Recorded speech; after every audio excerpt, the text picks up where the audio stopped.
66 million years ago, a creature the size of a bus moved through a warm forest, and the ground trembled under its weight.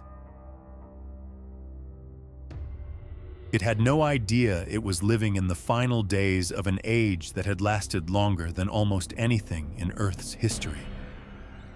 For 165 million years, dinosaurs had ruled this planet. And it was all about to end in a single afternoon. This is the story of that world, how it lived, how it died, and the strange, slow road that led from its ashes to you. First, understand the scale, because our minds are not built for it. Dinosaurs did not rule for thousands of years, or millions. They ruled for 165 million. To put that in perspective, more time separates the first dinosaurs from the last than separates the last dinosaurs from us. They were not a single moment in history. They were an entire chapter of the Earth itself, rising in the Triassic, spreading through the Jurassic with giants like Brachiosaurus and Stegosaurus, and arriving in their final act in the world of the late Cretaceous. That is where our story truly begins. This was not the Earth you know. The continents sat in unfamiliar shapes. The climate was warmer, and shallow seas cut right across the land. In the forests grew the first flowers, spreading color across a world that had been green for eons, and life filled every layer of it.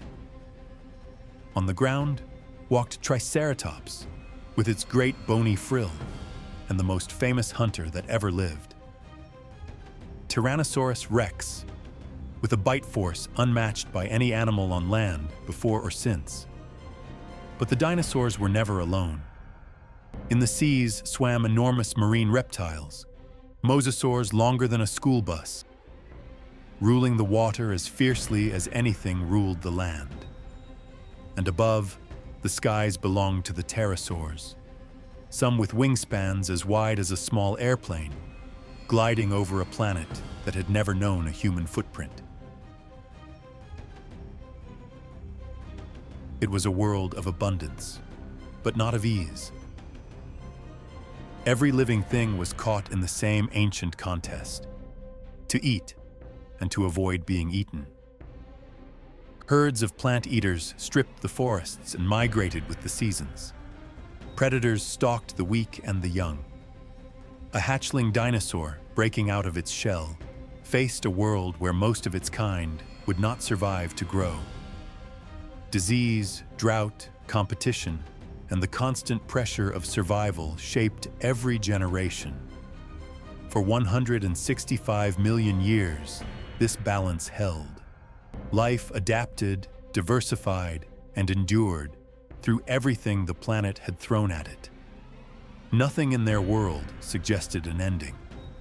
And that is exactly what makes what came next so staggering. It came from space. An asteroid, roughly 10 kilometers wide, the size of a mountain, was moving toward Earth at over 20 kilometers per second.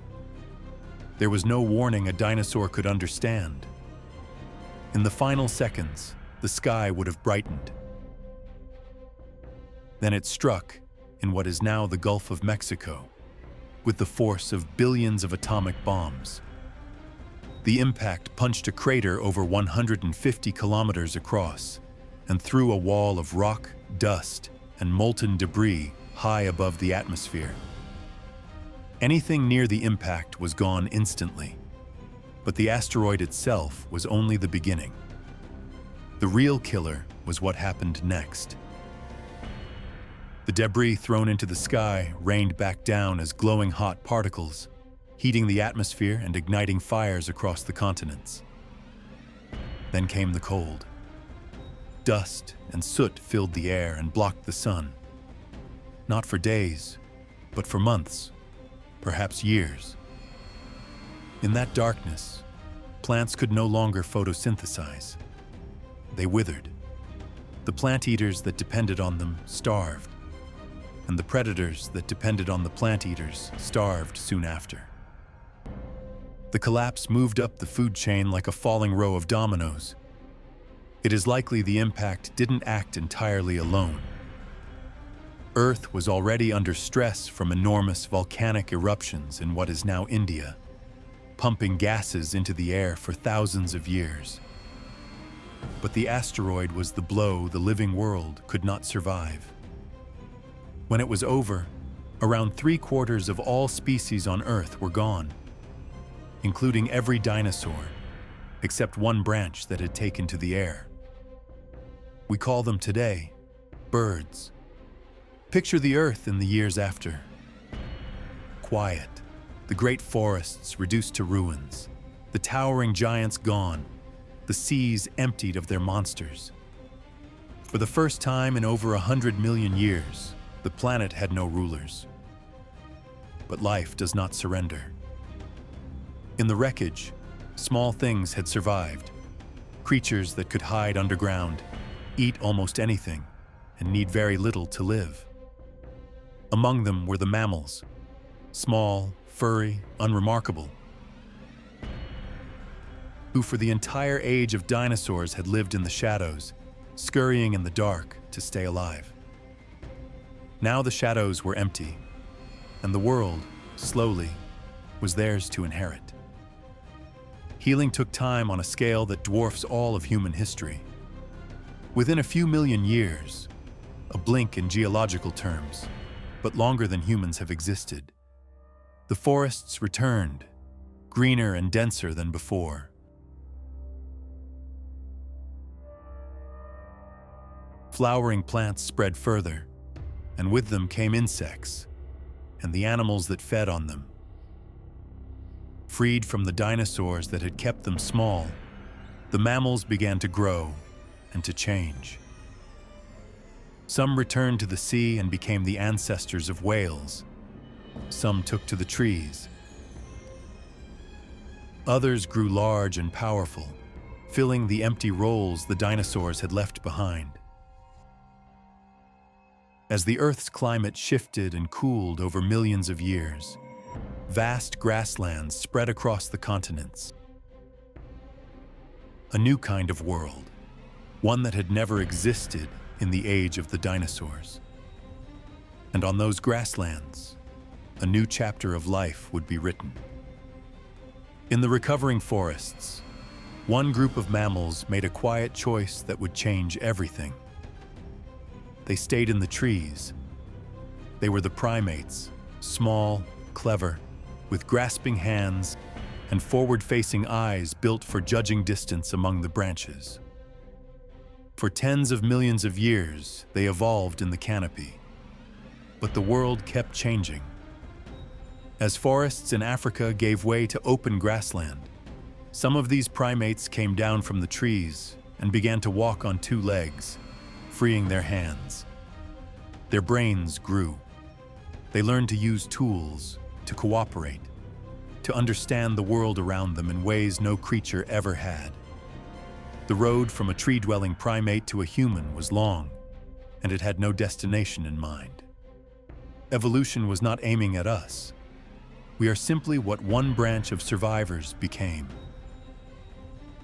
There was never a single first human. Our kind emerged gradually. In Africa, around 300,000 years ago, not in one moment,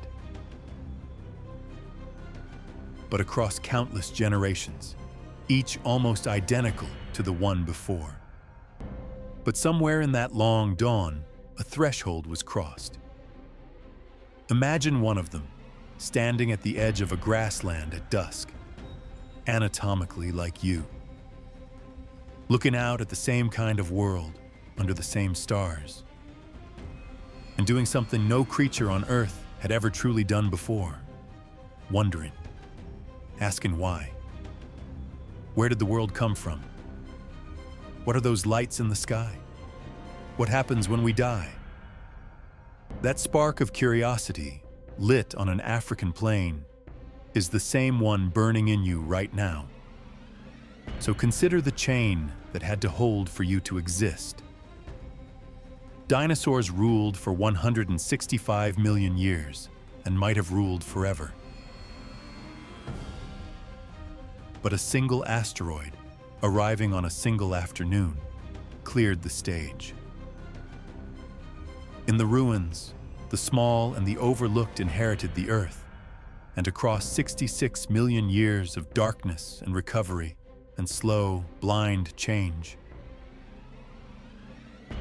they became us. You are not separate from this story.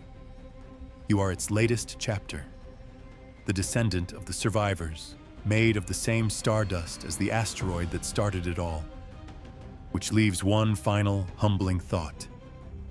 If so much of your existence came down to chance, what else out there is still waiting to be cleared from the stage? If you enjoyed this journey, hit like and subscribe to come back next week. There's always more of the universe to explain.